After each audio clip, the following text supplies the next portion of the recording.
We also just interviewed sheriff's officials, and they confirmed that tonight they are searching for 5 suspects, 4 men and 1 woman. She was actually recorded on cell phone video. Family members told us earlier today that they still can't believe this 92-year-old victim survived this violent attack.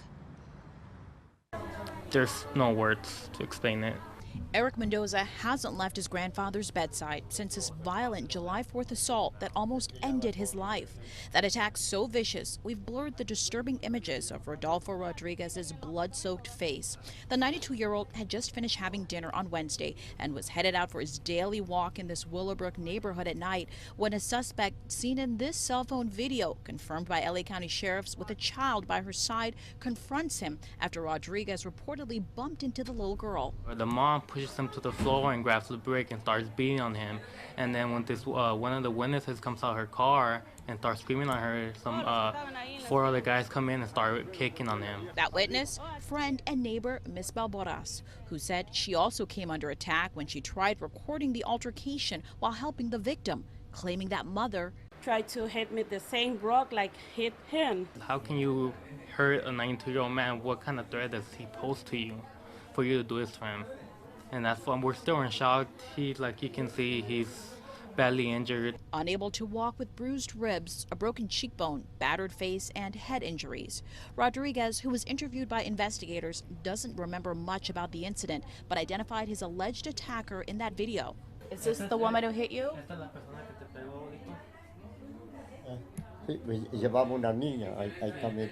We're concerned, especially with that type of crime they committed, that there was a little 4-year-old child there, what appears to be a 4-year-old child, that witnessed the entire thing. So we can't have these kind of people like that out in the streets. Rodriguez's family says they're grateful he'll eventually recover from his serious injuries, but fear someone else may be targeted if those suspects remain on the streets. And thank God he's still alive with us. Investigators also confirmed that tonight they're reviewing surveillance video. They're also pursuing several leads. The family has established a GoFundMe page. If you'd like to assist, simply log on to our website, ktla.com. You'll find a link under this story.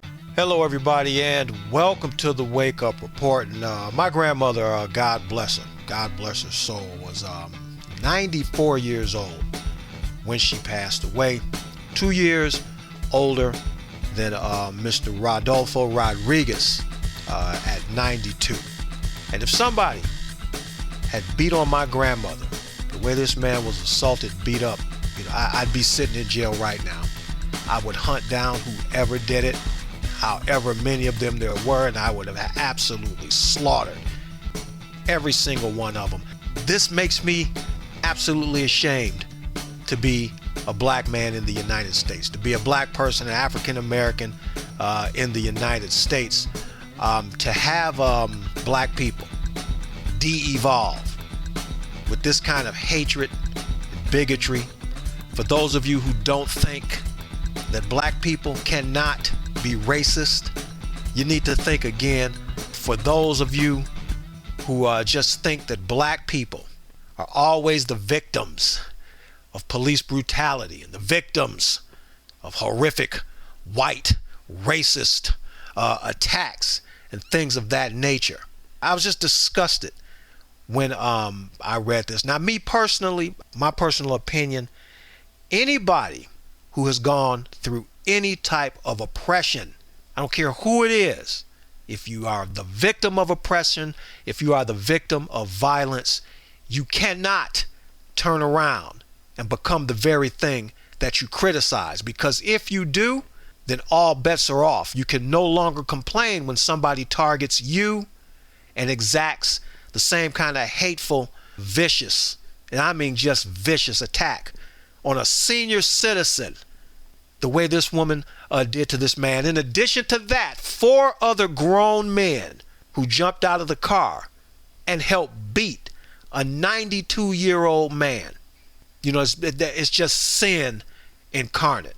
Absolutely embarrassed and disgusted. I just hope that all of them get caught, and I hope that they're all charged with assault with intent, with attempted murder, and with a hate crime. Because when you tell somebody to go back to their own country while you're beating them like this, that qualifies as a hate crime. Now, also for those of you, because over the past few weeks, I honestly couldn't keep up with the stories, but we get these stories of whites telling Asians, Mexicans, and so on and so forth, go back to your country, go back where you belong. This is our country, go back. I've done this before. Let me remind you, okay, especially that savage woman and those savages who attacked that man. For those of you who aren't aware of it, Los Angeles is Mexico. Texas is Mexico. Arizona is Mexico. So when you tell a Mexican to go back to Mexico, what you're basically telling them, go back to where you are originally from. Mexico, Los Angeles, Arizona, Texas, and the rest of North America. Mexicans and Native Americans are the indigenous people to this country. The rest of us are bastard immigrants and other people that if Mexicans and Native Americans decide to pick up bricks and beat on people, they're well within their rights to tell you to get out of our country. How do you commit such an act of savagery in front of your child? Simply because a 92-year-old man brushes against your child trying to get around you to continue his walk, and you attack him like this, but you do it in front of your child. So what are you teaching your child? And I guess the bigger question is, what kind of violence is your child exposed to on a daily basis? What does that child see on a daily basis coming from black people? That when that child gets old enough, this is exactly how this child is going to behave when it's in preschool, when it's in kindergarten, when it's in the first grade. You're going to teach your child, or you are teaching your child, to attack and fight like a savage. And there's no other way to describe this. You look at those pictures of that man's face, 92 years old. It would have been different if it was somebody who could fight back. If it was somebody the same age, that had the same strength. 92 years old. And I'm going to say this because I've been criticized for it before. I did a show a while back about this hood rat black girl that got maced in this McDonald's, I think it was, because she just all up in somebody's face. Nobody else's women act like this. Nobody else's women are savage. Just savage brutes like this. This is always black women when it comes down to this savage, mannish behavior. No other women act like this. Tell me, find me some women. I did another show about one black woman forced her boyfriend to drink bleach. See, this woman had that much strength to where she could force this man to drink bleach. Another show, I believe I did, picked up a television set and bludgeoned her boyfriend to death with a television set. And you all get on me sometimes. The way I talk about black women, we know it's not all black women. We know that. But our women have a problem. Our men have a problem. We have a problem when you can be this savage towards another human being, especially when you come from a history where somebody was being so savage to you.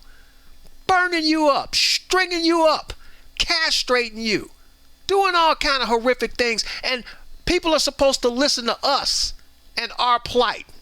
But when you turn around and you have mess like this, you seem to, people are supposed to feel sorry for us?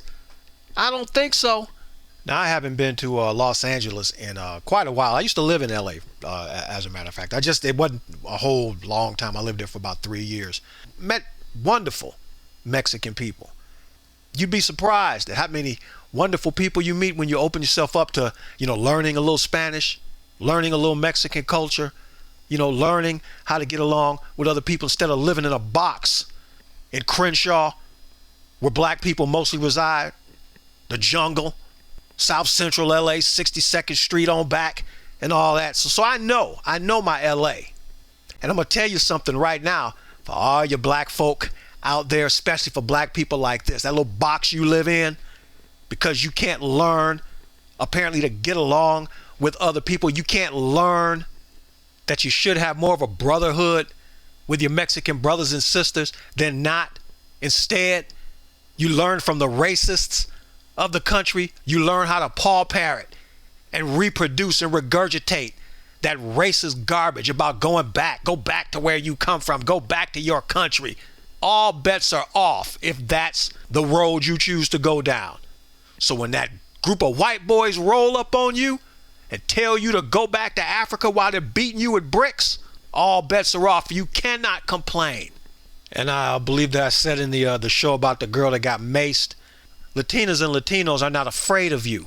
As we see it, if it takes 5 of you to beat up a 92-year-old man, when they even those odds up, you're not going to stand a chance. Those little boxes that you live in out there, Crenshaw, the Jungle, South Central, Nickerson Gardens, I believe those boxes are shrinking around you as we speak. Nobody's stopping the immigration influx that's coming into this country. It's all smoke and mirrors, and it all plays into the hands of racists and bigots that think they're going to stop that train. Ain't no stopping that train. There's no going back. Black Americans are going to be displaced by Latinos in this country. And if your behavior is anything like this woman's, you're setting yourself up to become the permanent underclass in this country. So congratulations, Miss beating up senior citizens with bricks, you and your friends. You're setting your son up for failure, and you're too stupid to see it. You know what really pisses me off about this is I have Mexican relatives. So it ain't just like I'm looking at some random guy that got jumped on. That could have been one of my relatives that got jumped on by this idiotic black woman. Oh, and by the way, if you did look at the that headline there, the good old-fashioned black privilege rears its ugly head. You say Mexican man beaten, but you don't say Mexican man beaten by black woman. You just say woman. You know, we've had these stories, white woman calls the police on kid because he wore a sock in a swimming pool. White woman calls the police on a black kid who's selling water. White cop assaults black man. But why don't we do it for black people? Why is that? When black people do the exact same thing, when we get caught doing the same thing, engaging in the same racist behavior, why don't we get called out for racism in the media? So quite honestly, if I were you, if you want some real good advice, I would turn myself in. I would get arrested. I would get jailed, because as long as you're out there on the streets, don't think that this is not going to catch up with you. So be prepared to be beaten with bricks while you're being told to go back to Africa. Oops. You don't think you're from Africa, right? Which basically means you're stuck in Mexico with nowhere to run.